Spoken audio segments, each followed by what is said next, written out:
Hi, you are watching Voice of Canada and this is Sana Haroon.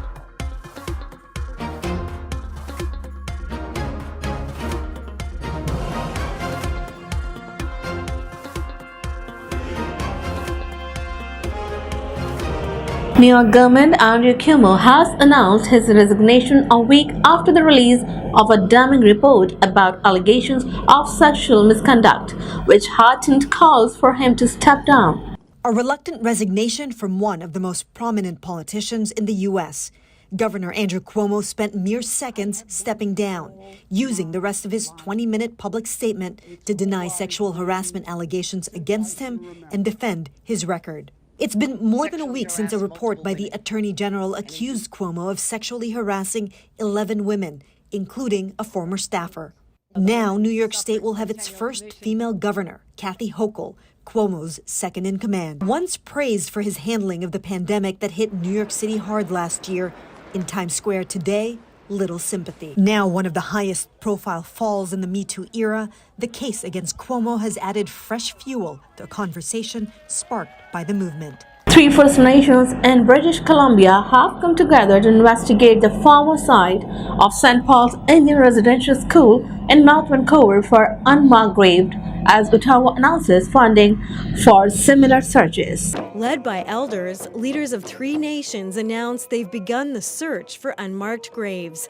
Records show at least 12 students died here, their names not recorded. It won't be easy. St. Paul's School was closed in 1959. A Catholic high school was built on the site. And Indigenous leaders are still waiting for more school records from Ottawa and the Catholic Church. Willie Nahenny is trying to help. He's one of 18 members of his family forced to attend St. Paul's.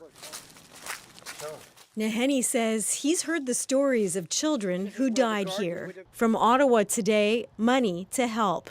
In total, $320 million new dollars to search for unmarked graves, create a national monument, and support survivors. But contrary to calls from some MPs, there won't be an independent prosecutor assigned to investigate residential schools. Instead, the Justice Minister is creating a special interlocutor's office. Manitoba Premier Brian Pallister says he will step down and not seek re-election, but it's not clear when he's leaving office. Pallister had previously hinted he wouldn't serve a full 2 terms. He kept it short, no questions. Brian Pallister, Manitoba's 22nd Premier, confirming what many have long suspected. He won't run again. I believe that now is the time for a new leader and a Premier to take our province forward. Elected in 2016 to a record majority, re-elected in 2019 promising a PST cut and a balanced budget, Pallister hinted at retiring early. Then the pandemic hit. We're bringing these difficult measures forward today to protect people. Pallister was the face of the response, basking in its early successes, later on the hot seat for its shortcomings.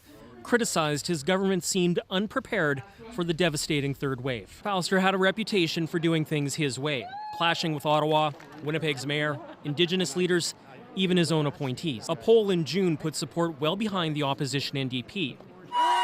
Then came this, the Canada Day toppling of a statue of Queen Victoria. The people who came here to this country before it was a country and since didn't come here to destroy anything. Pallister made comments many construed as downplaying the damage of colonialism on Indigenous communities.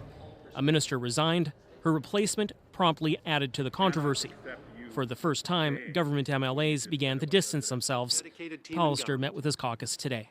Canada's troubled relationship with China was put under more strain by the verdict and sentencing of Michael Spavor, whose arrest is seen as payback for the arrest of Huawei CFO Meng Wanzhou. Ambassador to China in Dandong last night draws a straight line between Robert Schellenberg's failed appeal and what's happening in a Vancouver courtroom this week.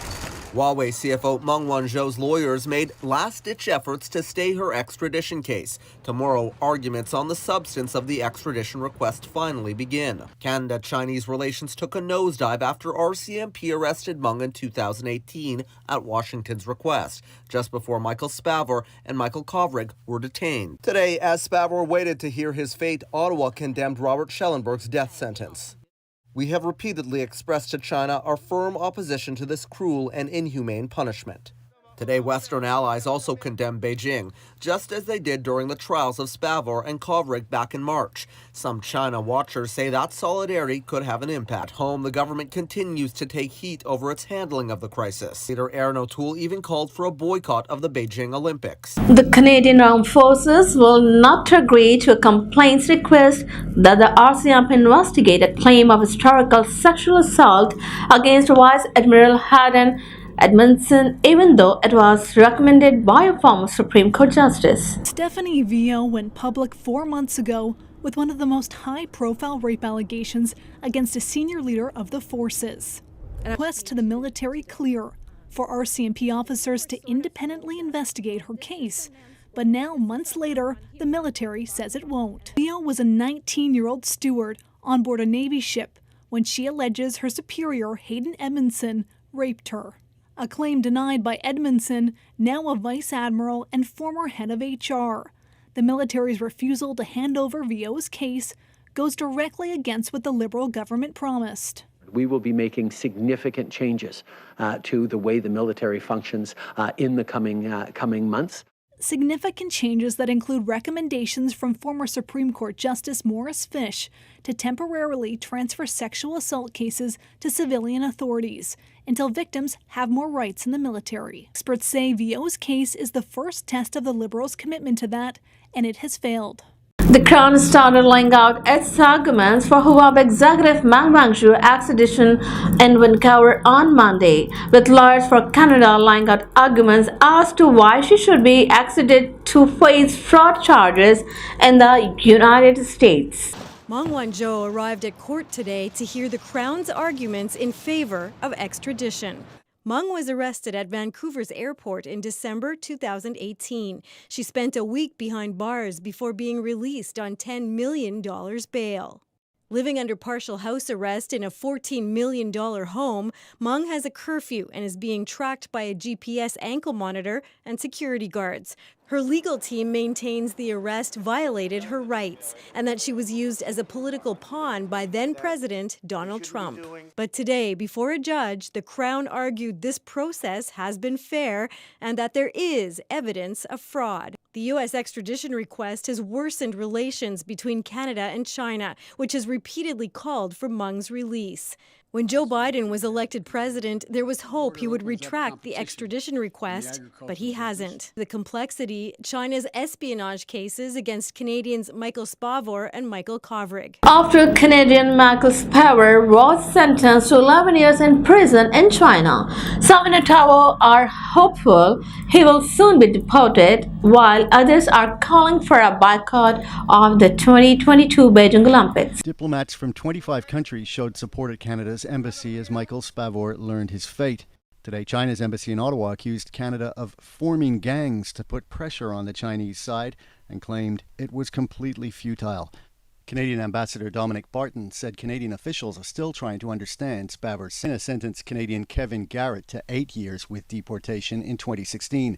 Deportation would normally occur only after the sentence is served. Former Canadian Ambassador Guy Saint-Jacques was closely involved in that case. Election looming, Conservatives are calling on the Trudeau government to boycott next year's Winter Olympics in Beijing. Saint-Jacques agrees, saying Canada shouldn't lend itself to another Chinese propaganda effort like the one in 2008. Some say assembling allies for symbolic displays only goes so far. Quebec's back-to-school plan won't require classroom bubbles or masks, but mandates air quality monitoring, and the precautions aren't enough for some parents. School won't be exactly like it was before COVID, but something close to it. That means, like Alberta, Quebec students in elementary and high schools will still have to wear masks, just not while seated in the classroom.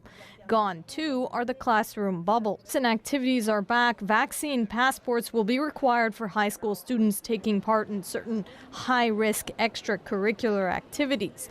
Critics, though, say the province is not responding to the threat posed by the more contagious Delta variant, particularly because those under 12 can't get vaccinated and remain vulnerable. To tackle the issue of ventilation, Quebec says 90,000 carbon dioxide readers will be installed in all classrooms, but not before mid-December. The readers help detect poor indoor air quality and potential problems with ventilation. High school and another in elementary school, Clermont, is worried. Premier François Legault, though, says there is no need for worry. It's secure, it's under control, there's no risk for our children, and it's not worse than anywhere else in the world. Still, Quebec's education minister says the safety of the students is first in his mind, and measures will be adjusted if the situation with the pandemic changes. Another heat wave across southern British Columbia is expected to raise the risk of wildfire in the region and further stress residents who have been warned they may need to flee their homes at a moment's notice. Rosie the dog paddles through the smoke-covered lake. She and owner Summer Brooks, part of a chaotic evacuation Friday night when wind whipped up the White Rock Lake fire. The evacuation order for her area was rescinded, but it remains on alert, and Brooks isn't comfortable going back just yet. Some even question staying in the region long-term. Other evacuees did return, albeit with 1 foot out the door. Smoke plumed up and blanketed the area around Vernon. It rained soot, singed moss, needles, and embers. Jane Agnew and Teresa Wittenberg's homes just south of the worst of it. Yesterday, the province poured bucket after bucket of water over the problem area in the fire's northwest corner. But temperatures are now back up into the punishing 30s, which means that water can more easily evaporate. Admiral Art MacDonald wants to step back into the role of Canada's Chief of the Defence Staff after an investigation into an allegation of sexual misconduct yielded no charges, but the government says it's not happening yet. MacDonald held the military's top job for just a month. It is indeed an extraordinary privilege. Then stepped aside amid a sexual misconduct investigation. Now, 5 months later, has decided to return to his command post immediately. But the defense minister says not so fast. Here's the situation. On Friday, the military said MacDonald would not face criminal charges because the evidence doesn't support that. This after a female junior officer came forward alleging an incident of sexual misconduct aboard a warship a decade ago.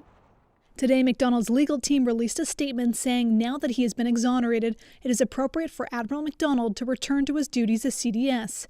Given that it was his decision to step aside, it is now his decision, indeed obligation, to return to his duties. But that decision isn't completely his. The Chief of Defence Staff serves at the pleasure of the Prime Minister and can be dismissed at any time. The behaviour of leaders like MacDonald should clear a higher bar than not being criminal, say those who experience sexual trauma in the forces. Keep watching Voice of Canada for further updates. Visit our website voiceofcanada.tv.